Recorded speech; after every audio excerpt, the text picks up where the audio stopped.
En vídeos anteriores ya hemos hablado de la importancia del cuadro y de la geometría del cuadro. Ahora queríamos destacar la importancia que tiene la rueda como parte secundaria de este tándem. Hoy vamos a explicaros cuáles son las características principales a tener en cuenta en una rueda y por qué es esa importancia y su dinámica.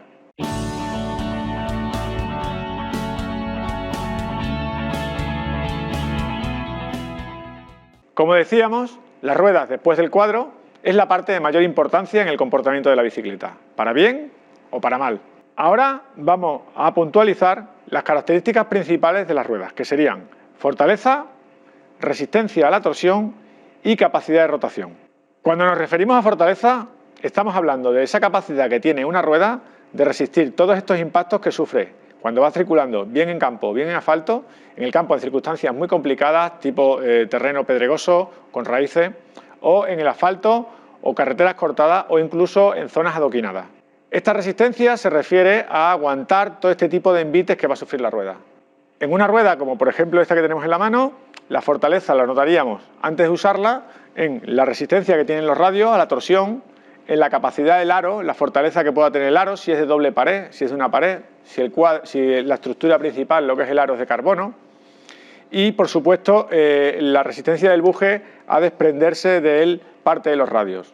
Con este pack, llanta, radios y buje, se determinará la capacidad de resistencia de una rueda.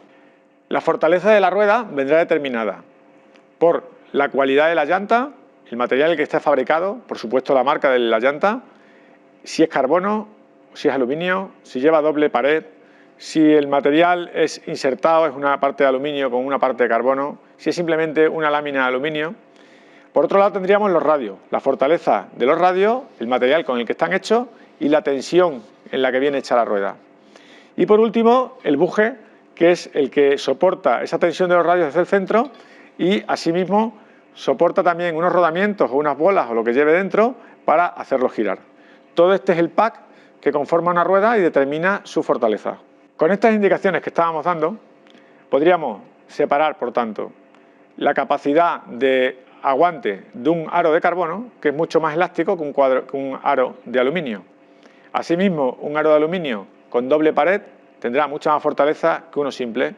Y por supuesto, en último lugar, quedaría un antiguo aro de acero, que no es nada elástico, nada flexible y por tanto, aparte del peso, es irrecuperable una vez que recibe un golpe. Para el tema radio encontraríamos que en función del fabricante y del material con el que se hayan hecho vamos a encontrar más o menos fortaleza, ya que nos van a permitir darle más tensión al radio o menos tensión al radio. Un radio de un fabricante top obviamente aguantará mucha más tensión y por tanto la llanta, el aro, irá con una tensión a su vez mucho mayor que nos permitirá tener más fortaleza. Y por último, en la unión que habría entre radio y buje encontraríamos que hay radios que entran de forma directa, serían con una cabeza recta que se llama, o radios con codo. Los radios acodados tienen más debilidad en ese punto concretamente, son esos radios que veis que entran en el ala del buje, se meten de forma curva, mientras que este que estamos viendo en esta rueda, por ejemplo, va recto y tiene mucha más resistencia y por tanto se le podrá aportar mucha más tensión a este radio. Cuando hablamos de resistencia a la torsión, nos referimos a que en el momento en que bien imprimimos una pedalada, la rueda sufrirá una torsión respecto del cassette que será el arrastre que estamos provocando con nuestro pedaleo. La rueda quedará hacia atrás y por tanto todos los radios ceden un poco. Eso es una torsión de radio. Y por otro lado, cuando nosotros movemos en un sprint la rueda con la bicicleta a un lado y al otro, vamos a generar una torsión de los radios por el efecto de nuestro peso en el pedaleo y cómo va a repercutir sobre los radios que caen abajo hacia un lado y al otro.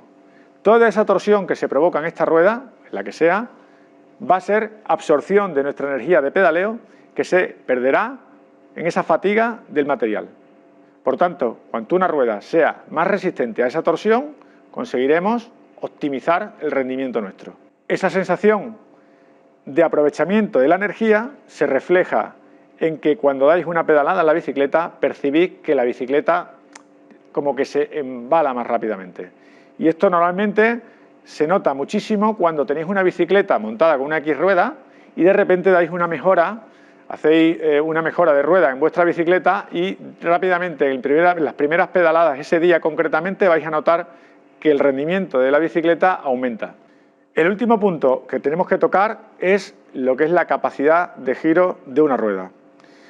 La rueda se va, obviamente, eso lo entiende todo el mundo, la capacidad de giro se fundamenta en los rodamientos que lleve la rueda y la terminación de calidad, de más o menos calidad, que pueda tener ese rodamiento. Como todos sabréis, ya hay ruedas que van soportadas sobre bolas sueltas, otras van como una jaula de bola y el nivel máximo de capacidad de rodadura sería con una rueda de rodamiento. Dentro de ello hay una serie de rodamientos de distintas marcas e incluso terminaciones, como puede ser un rodamiento cerámico, que sería el más caro y el que más capacidad de rodadura aportaría a la rueda. Esto y la aerodinámica que tenga la rueda nos generará unas cualidades de lo que se denomina capacidad de rodamiento. Para finalizar el vídeo vamos a hacer referencia a un efecto que se provoca en la rueda en función del peso de la llanta, una parte que también es muy importante a tener en cuenta.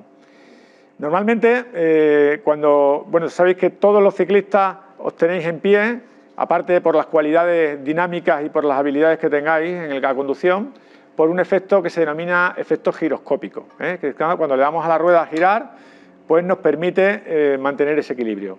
Este efecto se nota muchísimo cuando hacemos girar la rueda. Os invitamos a que vosotros en casa hagáis la prueba, porque aunque ahora lo veáis aquí, no es lo mismo coger vuestra rueda de vuestra bicicleta, sacarla y agarrarla por las manos.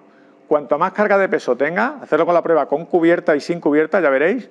Si hacéis este efecto de movimiento de la rueda hacia un lado y al otro lado, veréis que se hace con mucha facilidad. Esta rueda, que pesa muy poco, lo hago con mucha facilidad. Ahora, si ponemos en marcha la rueda, este efecto ya se vuelve muy torpe.